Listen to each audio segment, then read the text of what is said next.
The most dangerous person in your life right now isn't a stranger. They know your name, your fears, your secrets.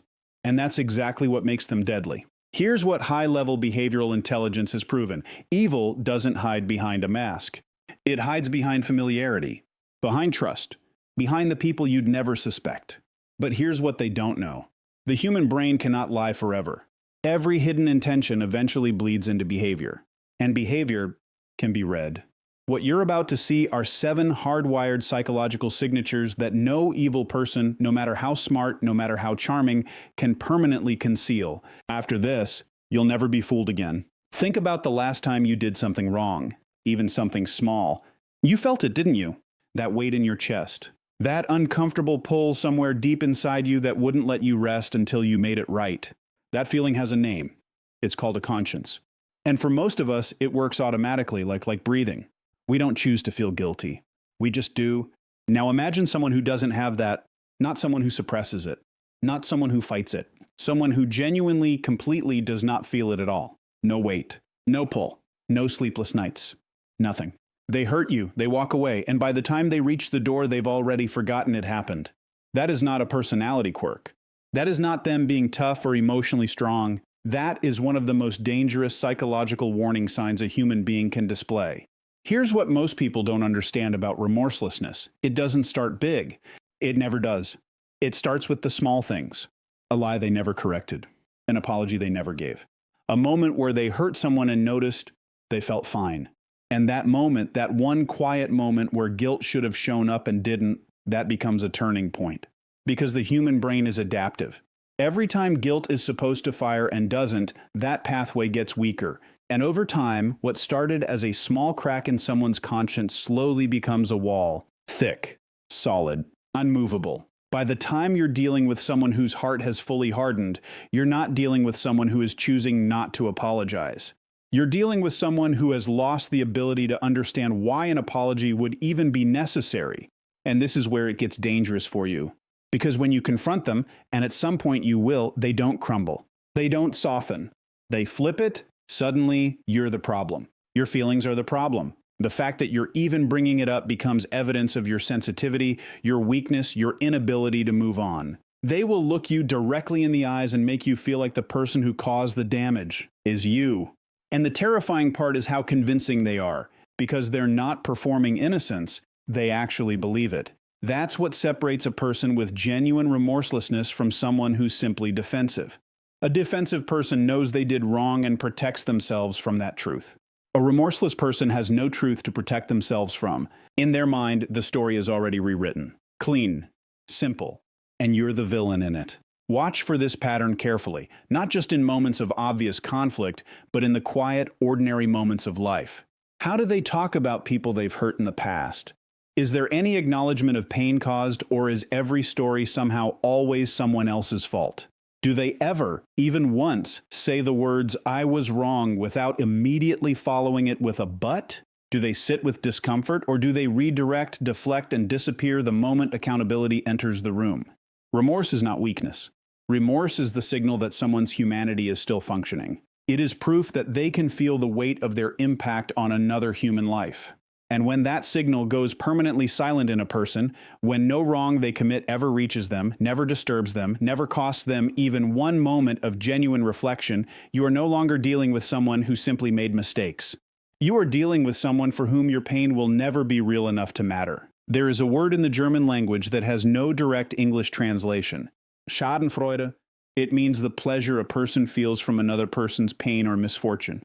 Most psychologists agree that almost every human being experiences a mild version of this at some point. Your coworker who treated you badly gets passed over for promotion, and somewhere in the back of your mind, quietly you think, good. That's human. That's normal. That's the natural byproduct of living in a world where people sometimes wrong us and justice doesn't always show up on time. But what we are talking about here is something entirely different. We are not talking about a quiet, passing thought that a person feels slightly ashamed of afterward. We are talking about someone who actively, consistently, and deeply derives their greatest joy not from their own successes, but from watching other people fall. There is no shame in it for them. There is no awkward self-awareness. There is only satisfaction. pure, uncomplicated, genuine satisfaction. And once you understand what that really means about a person's inner world, it changes everything about how you see them. Think about what it actually requires to feel joy at someone else's suffering. It requires the complete absence of empathy. It requires that when your brain processes another human being's pain, instead of triggering the natural mirroring response that most people experience, that instinctive "I can feel what you're feeling," it triggers something closer to reward, something closer to relief, something that feels to them like winning.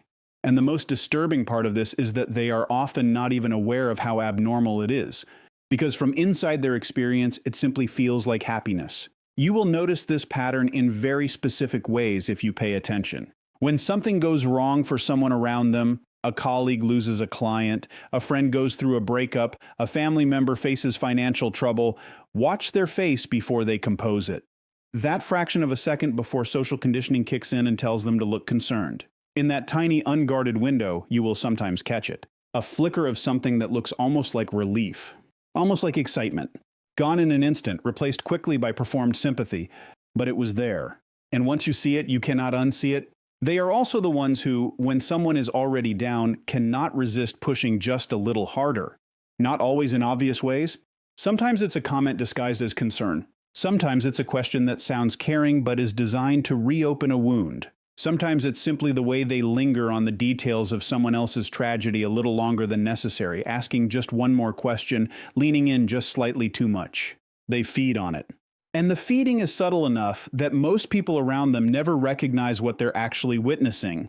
What makes this trait particularly devastating is what it reveals about how this person sees the world. At the core of someone who celebrates the misfortune of others is a belief system built entirely on comparison.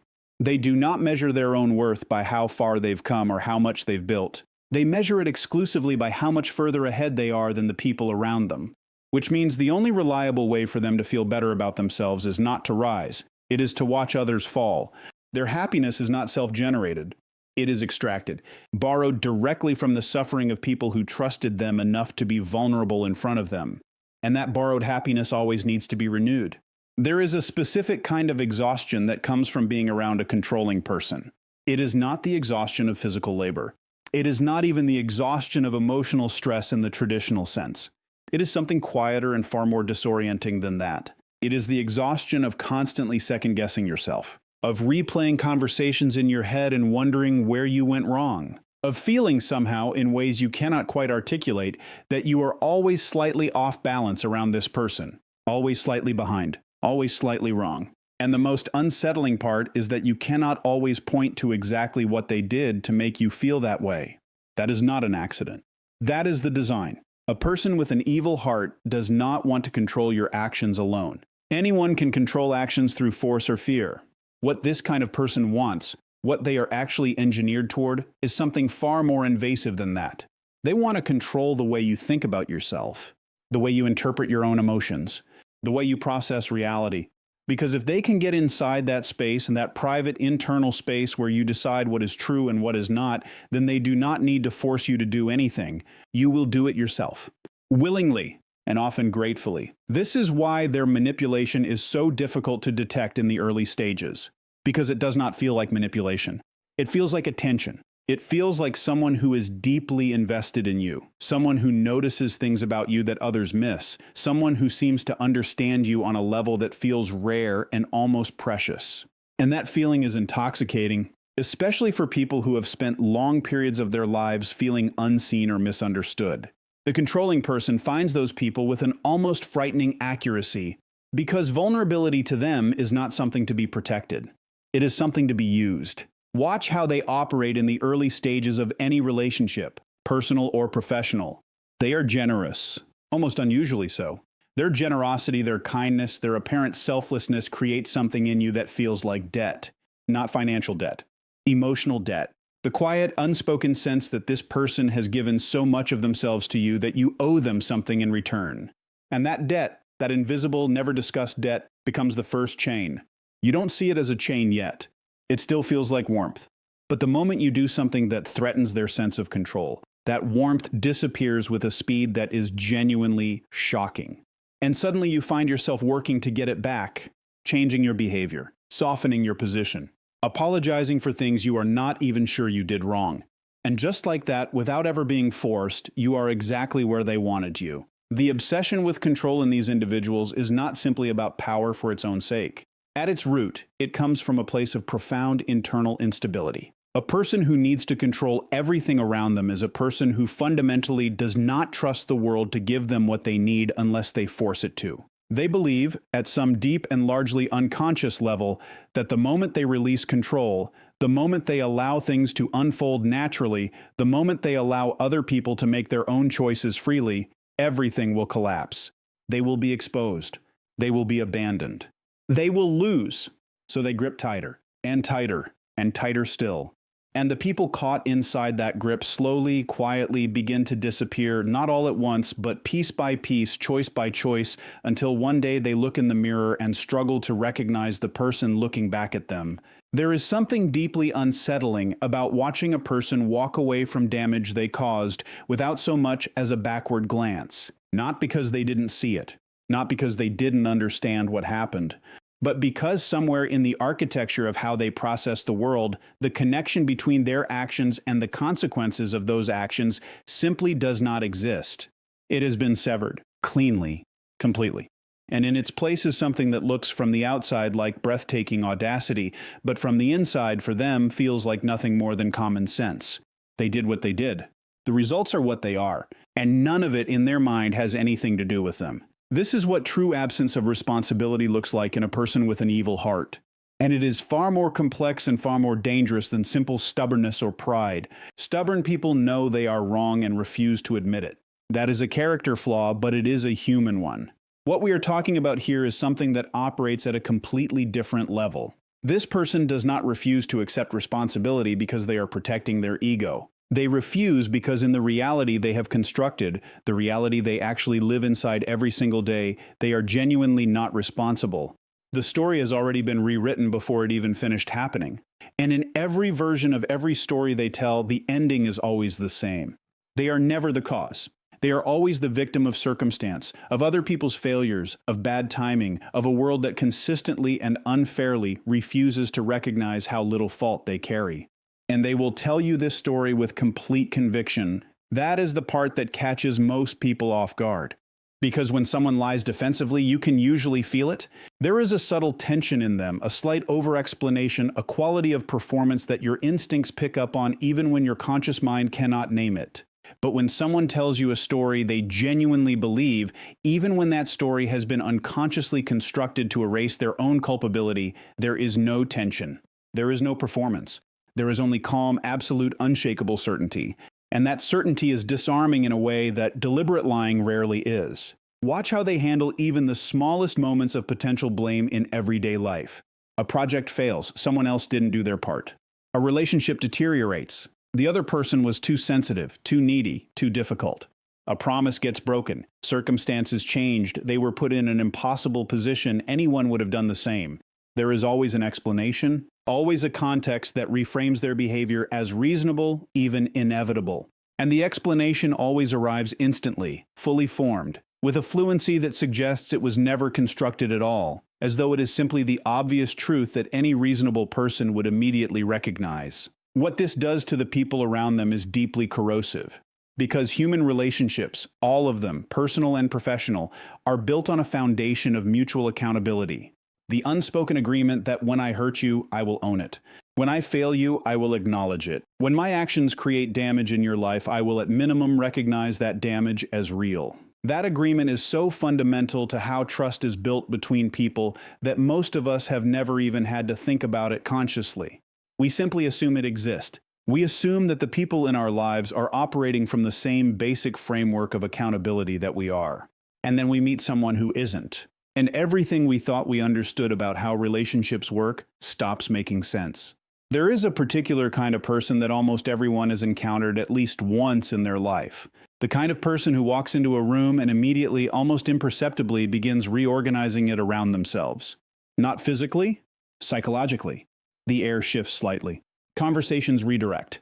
People unconsciously adjust their posture, their volume, their opinions, not because this person demanded it, but because something in the way they carry themselves communicates without a single word that this space now belongs to them. And for a moment, sometimes for quite a long moment, that quality can feel magnetic. It can feel like confidence. It can feel like leadership. It can even feel like safety, like here is someone who knows exactly who they are and exactly where they are going. But there is a line, a very specific, very important line between genuine confidence and the kind of pride that lives inside a person with an evil heart. And once you learn to see that line, you will never confuse the two again. Genuine confidence is quiet in a way that arrogance never is. A genuinely confident person does not need the room to know how capable they are. They do not need your validation to feel secure in their own identity. They can sit with uncertainty without it threatening them. They can be wrong without it destroying them. They can watch someone else succeed and feel something close to genuine pleasure in that success because their own sense of worth is not dependent on being the tallest person in the room. Confidence at its healthiest is self-contained. It does not require an audience. It does not require comparison. It simply exists steadily regardless of external conditions. Pride, the specific, weaponized pride of someone with an evil heart, is the exact opposite of all of that. This person needs the room. They need the validation. They need at a level so deep it has become completely invisible to them to be seen as superior. Not occasionally, not in moments of insecurity, constantly, consistently, as a baseline condition for their psychological survival. Because without that continuous external confirmation that they are better, smarter, more capable, more important, more right, the internal structure they have built their entire identity around begins to crack. And a person whose identity is that fragile will do absolutely anything to prevent that cracking from happening. This is why they cannot tolerate being questioned. It is not simply that they dislike disagreement the way most people do. It is that disagreement to them registers as an attack. A challenge to their position is not processed as a different perspective or an opportunity for better understanding. It is processed as a threat to their fundamental sense of self. And the response to a threat is never calm reflection. The response to a threat is defense, sometimes quiet and cold, sometimes explosive and disproportionate, but always underneath the surface driven by the same terror, the terror of being seen as ordinary. Watch how they respond to the success of people close to them. This is one of the clearest windows into whether someone's pride has crossed into something dangerous. A person with healthy confidence can celebrate someone else's achievement without feeling diminished by it. But a person whose entire sense of self is built on being superior cannot do this. Not genuinely. They may perform celebration. They may say the right words in the right tone with the right expression on their face. But watch what comes immediately after. The subtle redirect back to their own accomplishments. The quiet undermining comment dressed as humor. The way the conversation, within minutes, finds its way back to them. Because they cannot allow another person's moment to exist for too long without inserting themselves into it. They were never taught that another person's light does not dim their own.